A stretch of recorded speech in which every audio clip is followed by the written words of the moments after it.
Bonjour à tous. Alors aujourd'hui dans cette vidéo nous allons parler d'un sujet en lien avec les logements étudiants et des containers.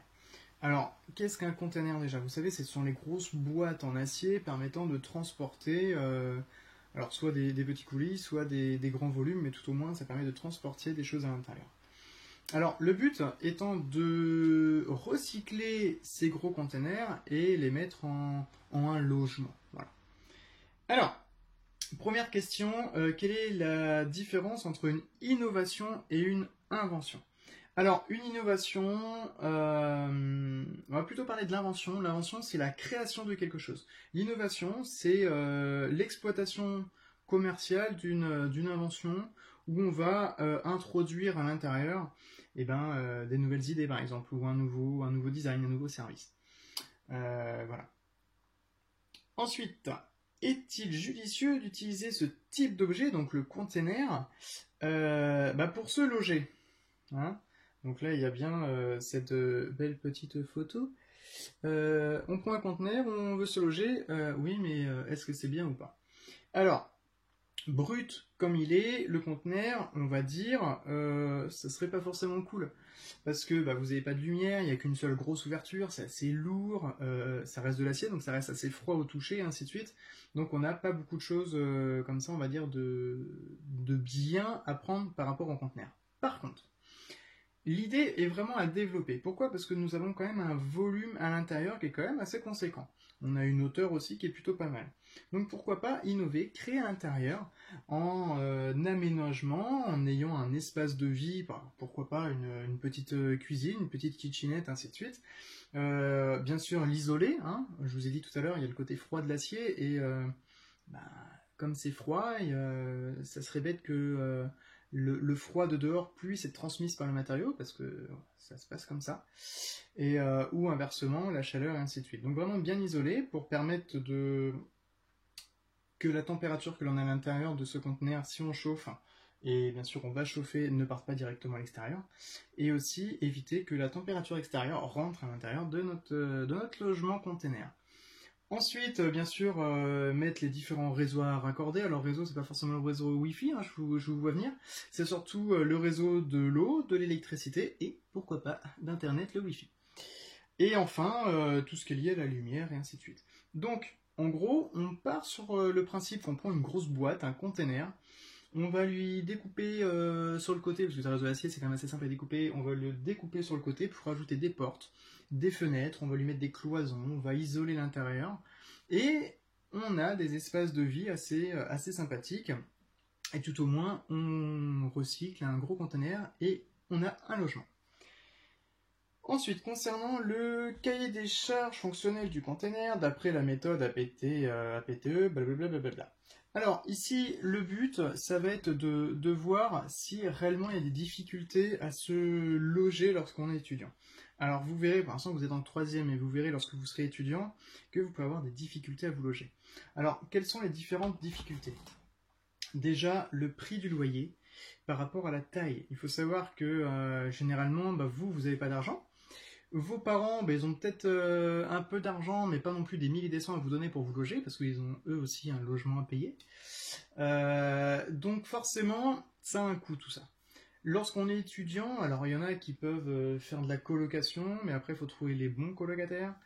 Et donc ça permet d'avoir une maison un peu plus grande, un logement un peu plus grand, mais il faut quand même payer tout ça, hein. Ou soit prendre un petit appart, payer un peu moins cher, après tout dépend où est-ce que vous vous situez aussi, mais voilà. Vous voyez que c'est quand même assez difficile. Il y a aussi la rareté du logement étudiant. Généralement, il y a des logements. Dire que c'est approprié à des étudiants, c'est assez difficile. Alors vous allez me dire, oui, mais il y a des résidences universitaires. Je suis d'accord, mais on ne peut pas non plus accueillir tout le monde. Il n'y a pas des logements illimités. Il y a aussi l'état de certains logements qui sont vraiment insalubres, où c'est pas vraiment top non plus à vivre. Alors si vous avez que ça, malheureusement vous le prenez, mais niveau hygiène, niveau sécurité et ainsi de suite, c'est pas top. Donc faites attention. Et aussi, vous pouvez aussi trouver des logements, mais ça peut être aussi un peu éloigné de la fac, donc ça peut être un peu embêtant. Donc je reprends, voilà, certaines difficultés qu'un étudiant peut avoir à se loger. C'est dans un premier temps le prix du loyer. Il y a beaucoup d'étudiants qui travaillent qui ont un petit job en plus pour se permettre d'avoir un logement. Quand je dis logement, c'est un appartement, une petite maison. Je ne parle pas du container. La rareté des logements étudiants, l'état d'insalubrité et l'éloignement par rapport à l'université, à la fac où vous allez aller. Voilà, donc ça, il faut faire vraiment très attention à ça. Ensuite, nous avons un petit schéma à compléter. Alors ça, ce schéma, vous le connaissez maintenant par cœur, parce que je vous le mets à peu près dans tous les sujets. C'est le fameux schéma Bétacor. Alors, 3 questions. À qui rend-il service? Eh bien forcément, ça vous le savez, c'est aux étudiants, on en parle depuis tout à l'heure. Sur quoi va-t-il agir? Sur le confort que va avoir l'étudiant à se loger. Le produit, ça va être le container. Et dans quel but? Ça va être le container doit permettre à un étudiant de se loger dans de bonnes conditions. Lorsque je parle de bonnes conditions, c'est au point de vue confort. D'accord? Et bien sûr, point de vue financier, parce que si on peut allier les deux, ça peut être mieux. Sachant que là, nous parlons de recyclage. Donc forcément, nous allons avoir un coût qui va être plus faible par rapport à un logement classique d'appartement ou de cité universitaire. Alors, ensuite, il fallait jongler, donc il fallait me compléter un diagramme pieuvre cette fois-ci, et il fallait me compléter, voilà. Donc là, vous voyez des photos d'appartements containers, ici. Donc on voit bien que c'est quand même assez mignonné. Ça fait, on va dire, un long couloir, mais on peut mettre un lit, on peut mettre un canapé, on peut mettre un bureau, on peut mettre des toilettes, des WC, et ainsi de suite. Et des fenêtres, donc ça fait vraiment plutôt sympa. Et ayant été déjà universitaire, ouais, c'est plutôt sympa. Parce qu'on voit de tout, je vous le dis. Alors, on va compléter ce diagramme pieuvre par rapport au tableau qui est ici avec les différentes fonctions, critères et enfin le niveau d'exigence qu'on demande par rapport à ces fonctions et ces critères. Alors déjà la fonction principale du container, on a le confort qui est ici et on a aussi l'étudiant. L'étudiant il doit être dans le container et il doit être confort, c'est ce qu'on a vu tout à l'heure dans le diagramme Bétacor. Ensuite F, P, ça on l'a, donc là on retrouve les deux réponses. Ici, dans le FP là. Ensuite, FC1, fonction de contrainte numéro 1. On parle dans les critères de différence d'espace de vie, de luminosité, on parle d'isolation thermique et acoustique. Donc là, en fait, c'est qu'il doit être confortable. On en a parlé tout à l'heure, comme quoi de l'isolation, mettre l'éclairage, et même parler du Wi-Fi. Ça, c'est la notion de doit être confortable. Donc là, vous marquez... Hop, doit être confortable. Ensuite, la fonction de contrainte numéro 2. On l'a déjà, je vous le lis, doit respecter le développement durable. Alors, faible consommation et ainsi de suite, matériaux utilisés pour la construction. Et bien là, nous sommes dans quoi? Nous sommes directement dans de l'acier. Et surtout, faible consommation, matériaux utilisés pour la construction, et bien ça va être tout ce qui est lié à l'isolation et aux ouvertures aux fenêtres, qui sont eux-mêmes isolantes. Ensuite, FC3. Donc FC3, on avait le critère, c'était adapté aux handicapés. Bah oui, c'est bien, mais une personne qui est en fauteuil roulant, par exemple, ou handicapé, que n'importe quel autre type de handicap, eh ben, il doit aussi accéder à ce logement. Il a les mêmes droits. Donc, qu'est-ce qu'on doit avoir comme fonction? Donc ça, c'est concernant les largeurs de porte, qui doit être égale à 90 cm pour pouvoir, à un fauteuil roulant, de pouvoir passer dans ce système de porte.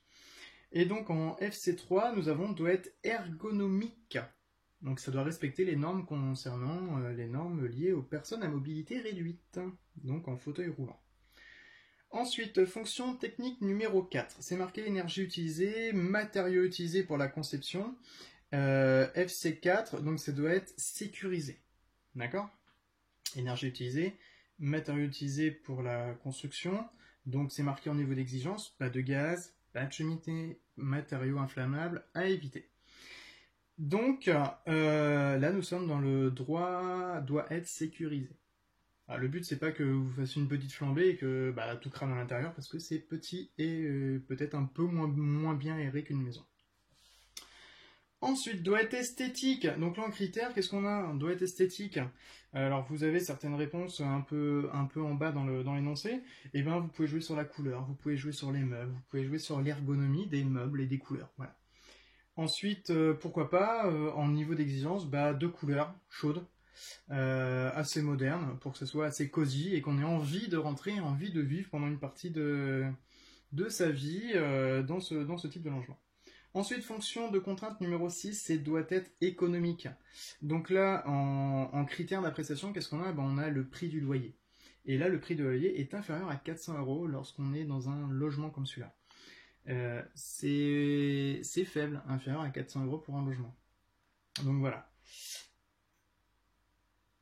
J'ai tout fait pour là. Donc on reprend au niveau du diagramme pieuvre. Vous reprenez en même temps sur votre feuille. Le FC1, on parle bien sûr de confort. FC2, c'est l'environnement développement durable. D'accord? Donc là, hop. FC2, environnement développement durable. FC3, qui est juste en dessous, on parle ici d'ergonomie des normes à accès aux personnes handicapées. FC4, la sécurité. FC5, le côté esthétique du logement. FC6, le loyer. Et enfin, le FP, on l'a vu tout à l'heure, c'était l'étudiant avec le confort. Enfin, nous allons nous concentrer...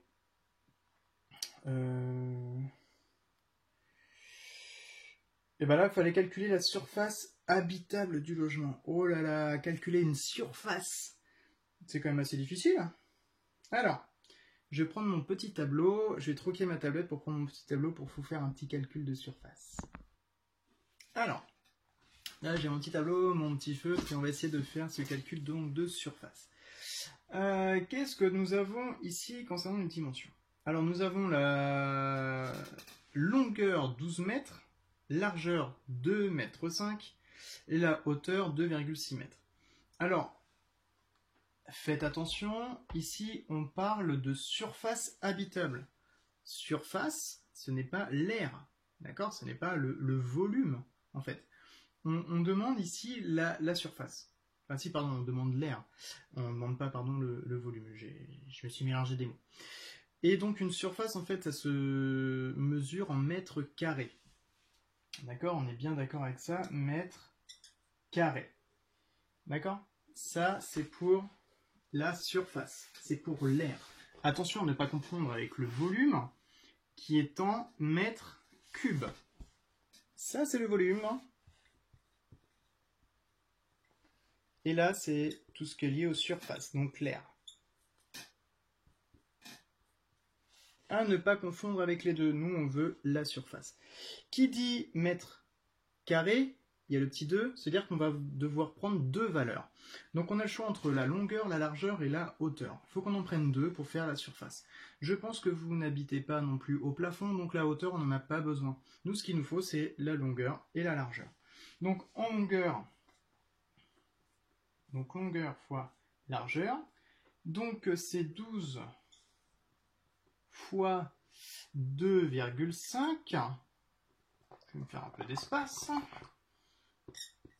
Donc ça, 12 fois 2,5, c'est assez simple à faire, ça fait 30 mètres carrés. Voilà. Donc longueur fois largeur, 12 fois 2,5, nous avons 30 mètres carrés. Un logement de 30 mètres carrés à moins de 400 €. Regardez dans les cités universitaires et ainsi de suite, vous en avez pas beaucoup, des comme ça. Donc là, c'est vraiment avantageux concernant le prix. Donc bien sûr, ça c'est la surface habitable. Pourquoi on n'a pas pris la hauteur? Je vous le répète, parce que vous habitez pas au plafond. Donc on ne prend pas une hauteur en surface habitable. Après, si vous voulez calculer le volume, vous faites longueur fois largeur fois hauteur. Et vous avez de tête, il faut rajouter le 2,6, vous avez 78 mètres cubes. Cette fois-ci, cube, pourquoi? Parce que nous avons pris longueur, largeur, hauteur, donc mètres cubes, avec le 3. Voilà, alors ensuite il fallait... Alors il y avait une carte mentale, ça je vous ai laissé le voir. Alors, accéder à l'eau potable. Alors qu'est-ce qu'il faut pour accéder à l'eau potable? Donc il fallait me remplir, je vais vous montrer en même temps. Hop.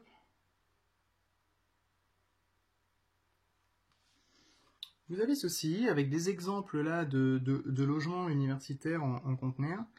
Là, vous avez donc à remplir cette arborescence qui est ici avec les différentes fonctions. Pour vous aider, bien sûr, je vous avais mis tout le vocabulaire à utiliser ici en bas. Alors, On va faire quelque chose de simple. Je vais nettoyer mon tableau et je vais vous reprendre dans la vidéo par rapport à Save. Donc pour pouvoir faire cet exercice, et oui, en un claquement de doigts, j'arrive directement à avoir un tableau. Alors, là, c'était ce que vous avez sur votre feuille. Donc on a différentes fonctions techniques, comme par exemple accéder à l'eau potable. On aura d'autres fonctions techniques, on en aura 3 autres à essayer de trouver, avec ici des solutions techniques. Lorsqu'on a une fonction, on a bien sûr des solutions. Alors, la première, c'était donc d'accéder à l'eau potable. Lorsqu'on regarde les différents éléments que je vous avais donnés en fin de sujet, on pouvait marquer en plus le compteur d'eau, parce qu'il y était.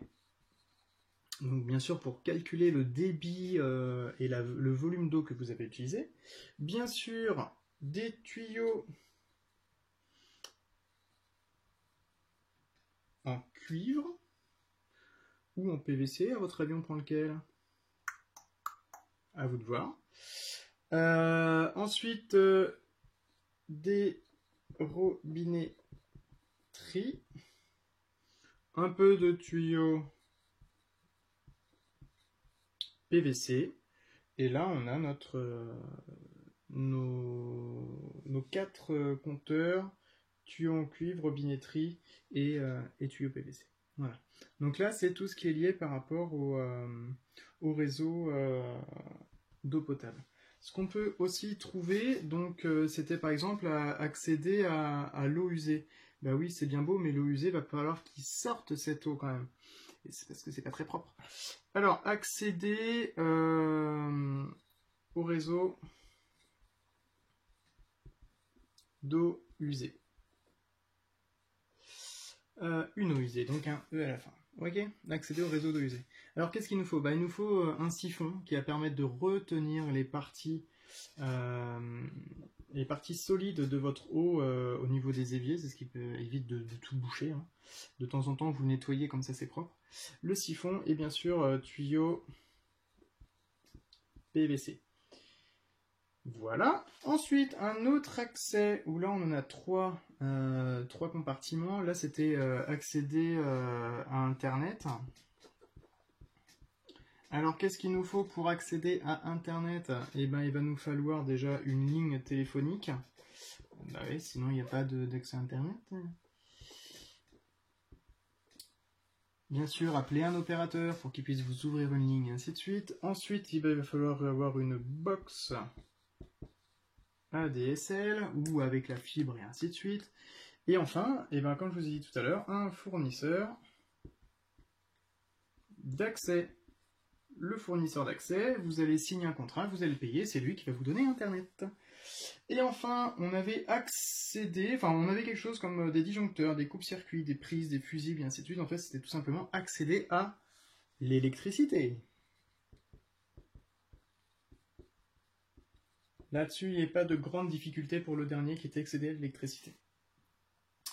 Voilà, normalement j'ai tout fait, j'ai rempli mon beau petit tableau, je vous le laisse ici. Si vous avez besoin, vous mettez en pause la vidéo pour pouvoir essayer de déchiffrer mes hiéroglyphes et pour faire donc la fin de la correction. Alors là, il n'y aura pas de magie à essayer de couper pour reprendre la tablette. Alors, nous avons fini pour ce sujet. J'espère que ça vous a plu et je vous dis à une prochaine. Au revoir.